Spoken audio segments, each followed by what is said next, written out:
నల్గొండ జిల్లాలో సంచలనం రేపిన ఝాన్సీ మృతి కేసు రోజుకో మలుపు తిరుగుతోంది. ఇప్పటికే ఝాన్సీ తల్లి పద్మ, భర్త విజయేందర్ రెడ్డిలను 2 రోజులుగా పోలీసులు విచారిస్తున్నారు. తాజాగా ఝాన్సీ బీటెక్ స్నేహితుడు సాయిరామ్ ని పోలీసులు అదుపులోకి తీసుకుని ప్రశ్నిస్తున్నారు.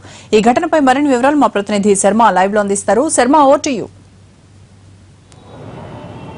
నల్గొండ జిల్లాలో సంచలనం రేకెత్తించినటువంటి బీటెక్ స్టూడెంట్ ఝాన్సీ హత్యగా మారింది.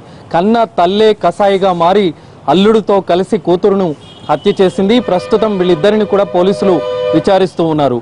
అయితే మొదట ఆత్మహత్యగా భావించారు, కానీ ఝాన్సీ రాసినటువంటి లేఖ, పోలీసు ఉన్నతాధికారులకు రాసినటువంటి లేఖను బట్టి చూస్తే ఇది హత్యగా అని ఖచ్చితంగా ఒక నిర్ధారణకు వచ్చారు. రేపు లేదా ఎల్లుండి మీడియా సమావేశంలో పూర్తిగా విచారించిన తర్వాత వివరాలు వెల్లడించేటువంటి అవకాశం మనకు కనిపిస్తోంది.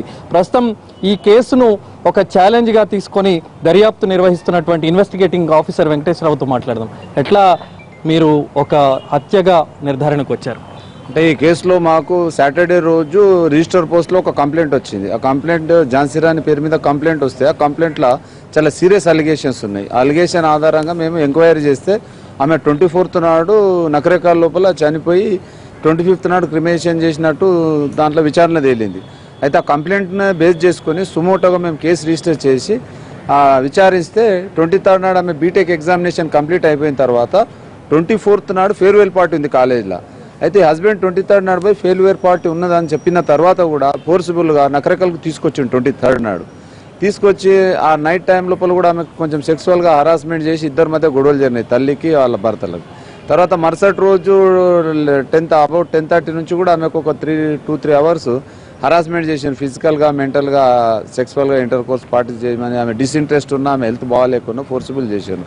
భర్త ఆమెను మ్యాన్ హ్యాండిల్ చేసిన తర్వాత బయటికి వచ్చి నకరేకల్లోనే బాలాజీ పెస్టిసైడ్ షాప్ లోపల మోనోక్రోటోపాస్ అనే పెస్టిసైడ్ పాయిజన్ తీసుకొని 4 o'clock అబౌట్ 4 o'clock ఇంటికి వెళ్ళాడు. ఇంటికి వెళ్తా ఇంట్లో వాళ్ళ మదర్ ఉన్నది, ఆమె ఉన్నది, ఈయన ముగ్గురు ప్లస్ వాళ్ళ బ్రదర్ కూడా వచ్చిండు. ఆ టైం లోపల ఇంట్లోకి పోయిన తర్వాత పాయిజన్ తోని ఒక 5 o'clock 5 గంటల సమయం లోపల ఆమె అన్కాన్షియస్ లోపల చచ్చి పడి ఉన్నది. చనిపోయిన తర్వాత కింద నైబర్స్కు వాళ్ళకు మా అమ్మాయి చనిపోయింది, విషయం తీసుకొని చనిపోయింది అన్న విషయము వెలుగులోకి వచ్చింది. అంటే ముగ్గురు ఇంట్లో ఉన్నా కానీ ఆమె పాయిజన్ తీసుకున్నా, వీళ్ళు పోజ్ చేసినా కానీ ఆ పోలీస్కి ఇన్ఫార్మ్ చేయలే, హాస్పిటల్ తీసుకురాకుండా కూడా ఆమె డెడ్ బాడీ అట్లే ఉన్న తర్వాత అరాబురిల శవానికి మిగతా వాళ్ళకి తీసుకొచ్చి అదే రోజు రాత్రి ఆ శవాన్ని దీపకుంట తీసుకుపోయి అక్కడ పెట్టి మార్నింగ్ 11 o'clock అక్కడ దాన సంస్కారాలు చేసి అక్కడ బర్న్ చేయడం జరిగింది. అయితే ఈ విషయం లోపల ఒక అనుమానం మాకు ఎందుకు రేకెత్తింది అంటే, ఆమె వచ్చిన అలిగేషన్స్ లోపల నాకు ప్రొటెక్షన్ కల్పియండి, నా భర్త నుంచి, నా మదర్ నుంచి హరాస్మెంట్ ఉన్నది అన్న విషయము ఈ దాంట్లో విచారణ. ముందుగా మీకు ఆత్మహత్య అన్న విషయం మీకు తెలియలేదా?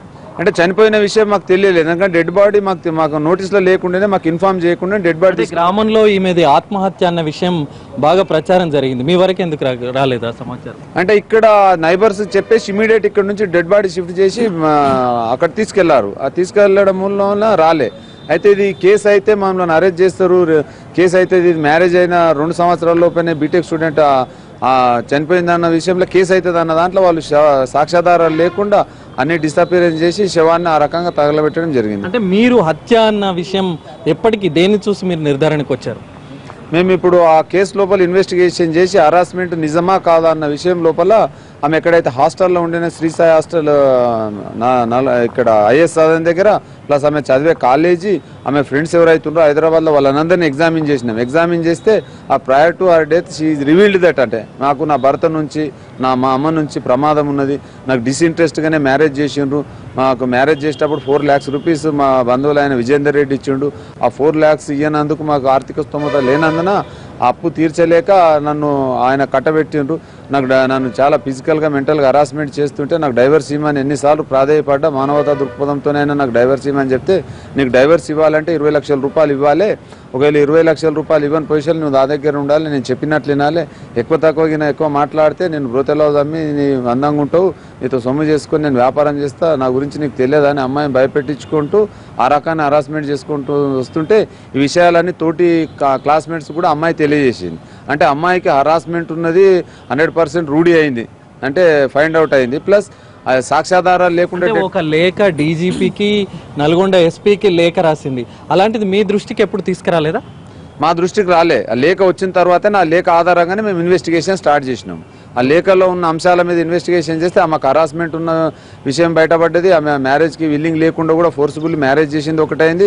సాక్ష్యాధారాలు లేకుండా డెడ్ బాడీ తీసుకుపోయి తగలబెట్టిన విషయం కూడా నిర్ధారణ అయింది. ఇప్పుడు నిర్ధారించవలసిన ఒకటే అంశం ఉంది, ఏదంటే ఆమె పాయిజన్ తీసుకొని సూసైడ్ చేసుకున్నదా, బై ఫోర్స్ఫుల్లీ ఆమెకు పాయిజన్ ఇచ్చిండ్రా అనేది ఈ రెండు విషయాల లోపల క్లారిటీ రావాలి. మిగతా విషయం లోపల ఆల్మోస్ట్ ఆల్ ఇన్వెస్టిగేషన్ కంప్లీట్ అయింది. అక్యూజ్ని అరెస్ట్ చేయడానికి కూడా స్పెషల్ పార్టీని కూడా డిప్యూట్ చేసినాము. వాళ్ళ మదర్ను కూడా ఎగ్జామిన్ చేసినాము. ఈ 1 day 2 days లోపల 1 day or 2 days లోపల ఈ కేసు పైన పూర్తి క్లారిటీ వస్తుంది. అప్పుడు ఇన్వెస్టిగేషన్ కంప్లీట్ చేసి పూర్తి విషయాలన్నీ బయట పెడతాం. ఇక్కడ రాహుల్ అనే ఝాన్సీ స్నేహితుడు ఉన్నాడు, మీకు సాయిరామ్, మీకు ఆమెకి ఎట్లా పరిచయం? తను నా బీటెక్ క్లాస్మేట్ ఫస్ట్ ఇయర్ నుంచి. తర్వాత లాస్ట్ 6 months నుంచి మేము ఇద్దరం కలిసి ప్రాజెక్ట్ చేస్తున్నాం. సో అప్పుడు ఈ విషయాలు ఇలా చెప్పేదనమాట, ఇలా హారాస్మెంట్ ఉంది, నాకు ఇష్టం లేకుండా మ్యారేజ్ అయింది, ఇదంతానే ఇవన్నీ నేను చెప్పింది అనమాట. నాకు మీతో అంతవరకే ఫ్రెండ్షిప్ ఉండేదా ఏమన్నా? లేదు, అలాంటిది ఏం లేదు. అంటే ఫస్ట్ నుంచి ఫ్రెండ్షిప్ ఉండే, లాస్ట్ 6 months అంటే ప్రాజెక్ట్ కాబట్టి కొంచెం క్లోజ్, అంతేగాని